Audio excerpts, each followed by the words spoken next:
경제 이슈 알아보는 이코노미 클럽 시간입니다. 화요일인 오늘은 프레스티지 경영전략연구소의 반종민 소장님 모셨습니다. 소장님 어서 오세요. 네, 반갑습니다. 네, 오늘도 소장님과 이야기 좀 나눠보려고 하는데 오늘 주제부터 먼저 함께 체크해 보겠습니다. 원전주의 조정, 현 시점 투자 포인트 함께 찾아보겠습니다.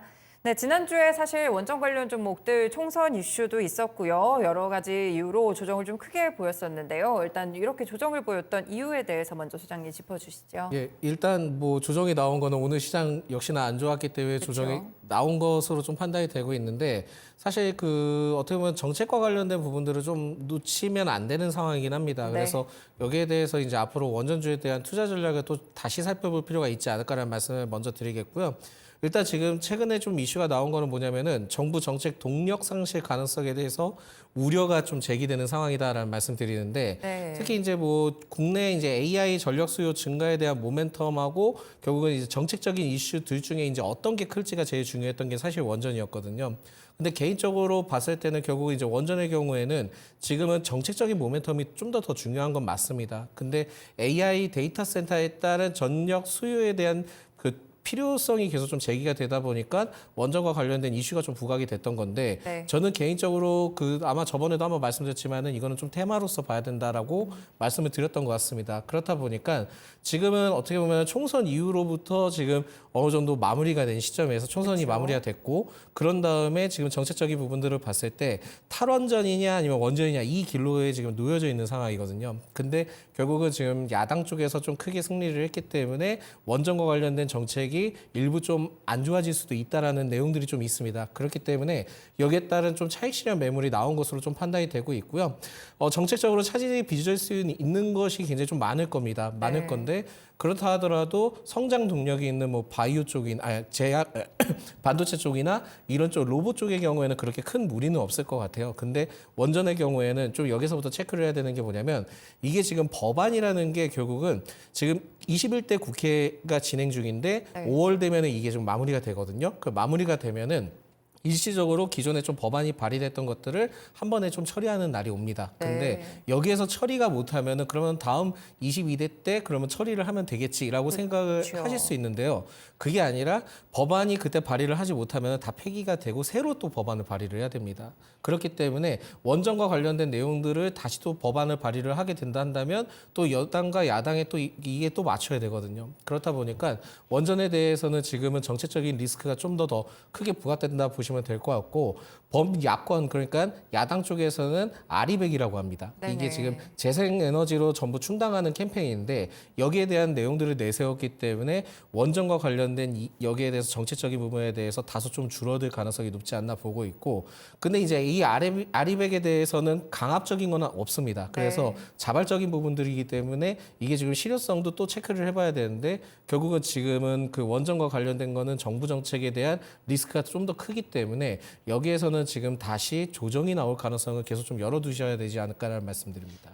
아무래도 이제 정책적인 리스크가 같이 좀 엮였는데요. 여권에서는 이제 친원전 정책을 추진을 하다 보니까 이번에 범야권 쪽에서 좀 많은 의석수를 가져가게 되면서 약간의 투심에 좀 문제가 생겼던 것 같습니다. 일단 전반적인 펀더멘털을 좀 체크를 해볼게요. 사실 지난해 원전 관련 성과들이 좀 있었던 걸로 알고 있는데 그렇지 않았나요?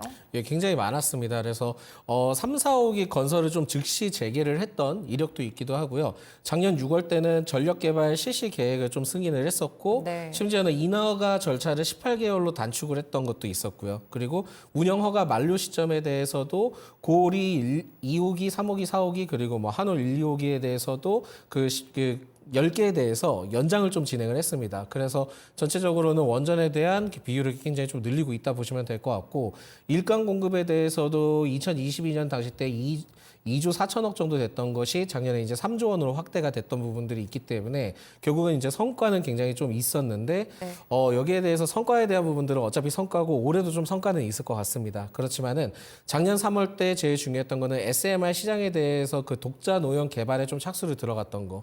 그렇기 때문에 이런 SMR에 대한 그 이슈는 계속 좀 나올 가능성이 있지 않나 보고 있고 7월의 경우에는 민간 합동 그 SMR 얼라이언스 출범을 좀 진행을 했는데 3조 원 규모의 이집트 엘다바 프로젝트도 좀 수주를 했었고요.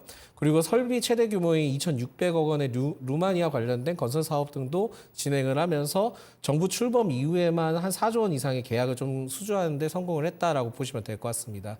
그래서 여기에 대해서는 확실히 지금 수시적인 부분들이 계속 좀 보여주고 있기 때문에 네. 충분히 가능성이 있을 것 같다라고 좀 생각이 드는데 단순히 그냥 원전만 보실 게 아니라 원전 이외의 지금 부품이나 이런 것들을 수리하는 이 기업들 위주로는 아직까지는 좀 모멘텀이 남아있다라고 보시면 될 것 같습니다. 지금 말씀을 들어보니까 해외 수주도 좀 있었던 것 같은데 사실 이 총선 관련된 이슈라든지 정책 리스크는 국내에 좀 한정이 돼 있잖아요. 그럼에도 불구하고 정책 이슈가 이렇게 뭐 펀더멘털적인 부분들, 수주 이런 부분들보다 훨씬 더 강하게 작용을 할까요? 이렇게 생각을 해보시면 좋을 것 같습니다. 만약에 앵커님 그 집 근처에 원전을 논다 그러면은 호재일까요?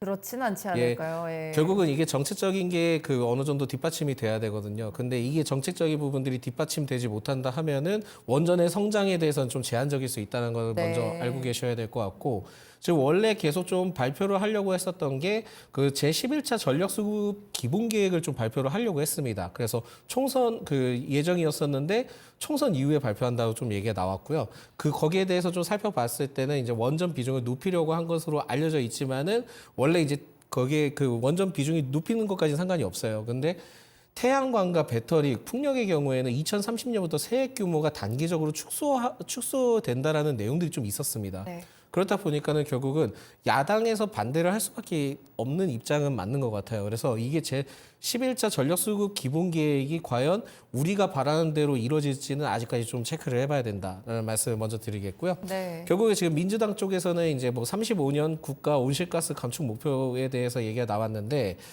이게 대해서 뭐 태양광을 중심으로 하는 아리백에 대한 활성화를 좀 강조를 했기 때문에 만약에 여기에 대해서 제11차 전력수급 기본 계획에 대해 원전이 좀 다소 아쉽게 나오고 신재생 에너지 쪽이 부각을 받는다 하면은 오히려 태양광 쪽에서도 일부 단기 상승이 나올 수 있다는 점을 체크를 하시면 좋을 것 같습니다. 네. 그리고 야당 쪽에서 얘기를 하는 건 뭐냐면은 태양광을 비롯해 재생에너지에 대해서도 국가 전략 기술에 포함해서 세액 공제 혜택을 줘야 한다라고 좀 제안을 했기 때문에 좀 잘 마무리가 됐으면 좋겠지만은 저는 오히려 지금은 세액 공제 이쪽 부분에 좀 더 포커스를 맞추고 접근하시는 게 좋지 않을까 보고 있고 이게 어떠한 변수로 될지는 좀 더 체크를 해봐야 되겠지만 일단 리스크적인 부분들은 남아있다 보시면 될 것 같고요. 네. AI 성장에 따른 전력 수요 급증에 대한 모멘텀은 있긴 합니다. 원자력이 있기도 하고 전 세계적으로도 뭐 내용들이 많이 나와 있기는 한데 이 모멘텀에 대해서 원전 관련주가 최근에 상승했던 이력이 있다 한다면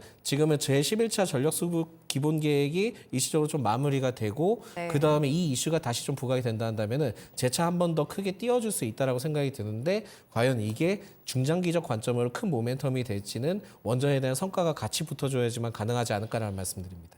네, 지금 전반적으로 봤을 때 원전주 투심을 좀 악화시킬 만한 요인들이 상당히 많다라고 볼 수가 있겠는데요. 그러면 앞으로를 좀 크게 봤을 때 원전주들 이 AI 말고는 모멘텀이 없을까요? 모멘텀이 있긴 합니다. 그래서 지금 이슈를 좀 체크를 해보면은 체코 정부에 대해서도 신규 원전 사업 입찰에 대해 우리나라와 이제 프랑스 2파전으로 좀 줄었었거든요. 근데 거기에 좀 놀랬던 건 뭐냐면은 웨스팅하우스가 탈락을 했습니다. 탈락을 했는데 여기에 대해서 이제 그 2파전으로 좀 압축이 되어 있지만은 5월 말까지 2차 평가를 마치고 심지어 6월에는 원전 건설 업체를 좀 선정할 것으로 좀 정해져 있다 보니까 여기에 대한 모멘텀을 좀 기대를 해봐야 되지 않을까. 그렇지만은 실제 우리나라가 이게 지금 입찰이 될지 안 될지는 아직까지 모르잖아요. 네네. 그러다 보니까는 실제 수혜를 받을지는 좀 더 체크를 해봐야 된다라는 말씀드리겠고 AI 전력 공급 부족 이슈는 아직까지 남아 있다라고 보면 됩니다. 그렇다면은 지금 시점에서 적절하게 트레이딩 관점으로 생각을 하고 접근을 하셔야 되지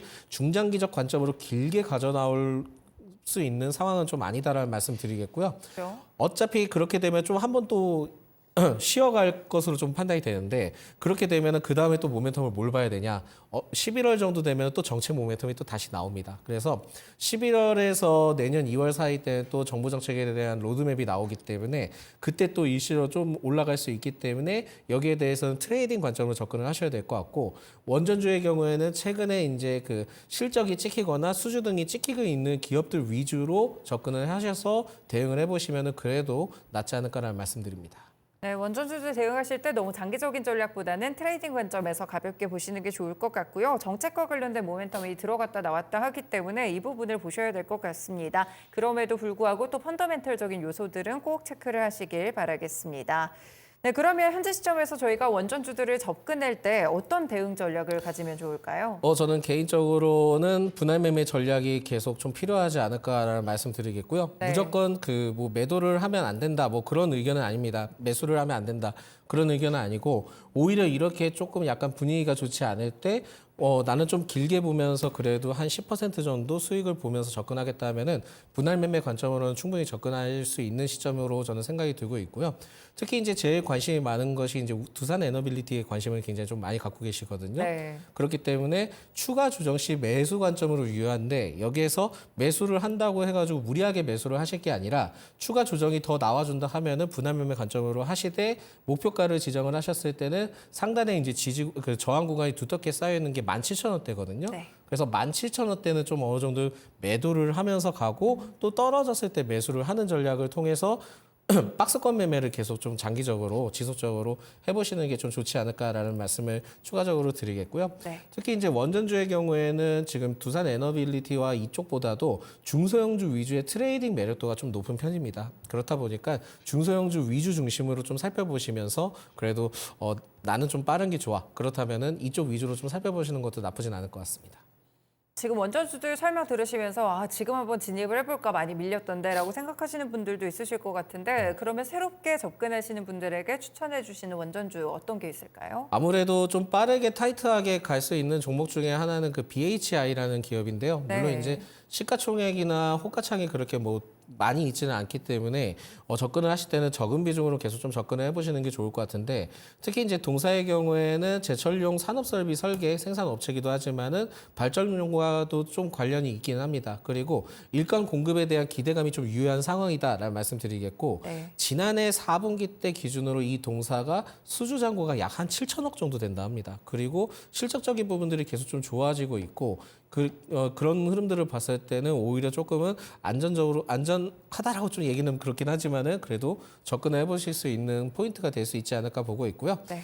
이달 때 이제 두산 에너빌리티와 아마 이게 최근일 겁니다. 최근에 이제 두산 에너빌리티와 412억 원 규모 공급 계약도 체결을 했고 하나에너지와도 300억 원대 신규 공급 계약을 체결을 했는데 사우디 최대 복합 화력 발전소 구축 프로젝트에 참여를 했던 이력이 있다 보니까는 수주가 계속 좀 발생될 수 있다는 점을 체크를 하셔야 되겠습니다. 그래서 여기에 대한 기대감이 지금 굉장히 남았음에도 불구하고 주가는 생각보다 잘 가지 못한다. 그렇다면은 무리하게 막 크게 상승했을 때 뛰어들기보다는 오히려 조정 관점으로 분할 매매 관점으로도 충분히 접근을 해볼 수 있지 않을까 보고 있고요. 네. 특히 이제 두 번째 기업의 경우에는 이제 우리기술이라는 기업이 있습니다. 우리기술 투자가 절대 아니라는 점 말씀드리겠고 네. 이 우리기술의 경우에는 추가 조정 시 적은 비중으로 매수 관점을 유효한데 자회사에 대해서 이제 뭐 현대 로템의 독점 공급을 한 부분들이 있습니다. 그러다 보니까 장가차 핵심 부품 고도화 이슈에 대해서 좀 부각을 받았다 보니까 이 기업의 경우에는 단순히 이제 원전만 생각하실 게 아니라 방산도 복합적으로 좀 생각을 하실 필요가 있지 않을까 보고 있고요. 특히 이제 이 우리기술 투자의 경우에는 3월 달에 이제 주가가 가파르게 좀 상승을 했는데 그때 상승을 했을 때 결국은 그 글로벌 AI 전력 수요 관련된 네네. 이슈 때문에 크게 상승을 했거든요. 그 말은 즉슨 이 기업의 경우에는 제11차 전력 수급 기본 계획뿐만이 아니라 AI 데이터 센터에 따른 전력 수요에 대한 기대감을 통해서 또 원전이 세게 부각을 받는다 하면은 단기적인 상승이 굉장히 좀 빠를 수 있다라고 보시면 될 것 같습니다. 네. 그래서 최근에 이제 뭐 조정이 굉장히 좀 나와주기는 했지만은 전체적으로는 일시적으로 좀 단기적으로 트레이딩 관점을 봤을 때는 그렇게 나쁘진 않다라고 보고 있거든요. 그래서 지금 만약에 접근하신다면 역시나 적은 비중으로 접근하시되 목표가를 만약에 잡으신다 하면은 1,450원에서 1,500원대 사이를 보고 접근을 하시면 좀 낫지 않을까라는 말씀드립니다. 오늘 시장 해석과도 약간 좀 관련이 있을 것 같은데 지금 시장에서 많이 밀렸기 때문에 지금 원전 관련 종목들도 어느 정도 트레이딩을 할 만한 기회라고 보세요. 트레이딩을 할 만한 기회는 좀 개인적으로는 좀 길게 보면 많기는 한데요. 지금 현재 상황을 봤을 때 뭐 환율이든 여러 가지 내용들을 봤을 때는 아직까지는 좀 때를 기다려야 되지 않나라고 볼 수 있을 것 같고, 그러니까 네.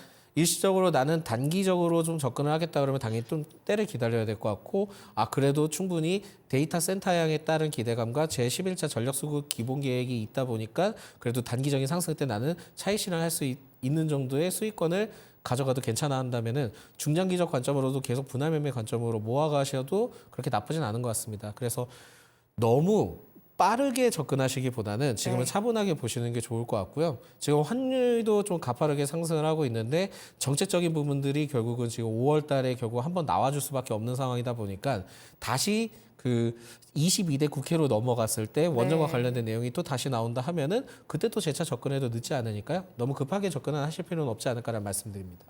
네, 알겠습니다. 원전 관련 종목들의 경우에는 오늘장 설명을 좀 드렸는데요. 관심이 가신다면 이 주신 종목들 BHI나 우리기술 위주로 좀 관심 종목으로 편제해 두셨다가 시간이 좀 흐르면서 시장의 상황들을 보시면서 천천히 진입하는 전략이 유효하겠습니다.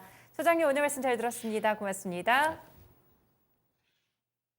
네, 이렇게 오늘 이코노미 클럽 시간이었고요. 프레스티지 경영전략연구소의 반종민 소장님과 함께했습니다. 지금까지 다양한 투자 판단에 도움이 되는 말씀들 함께 전해드렸고요. 특정 종목에 상승하라 보장하진 않습니다. 시장의 중심 여기서 마치겠습니다. 오늘장 좀 많이 힘드실 것 같은데요. 그래도 오후장 끝까지 힘내셔서 투자 전략 잘 세워보시길 바라겠습니다. 고맙습니다.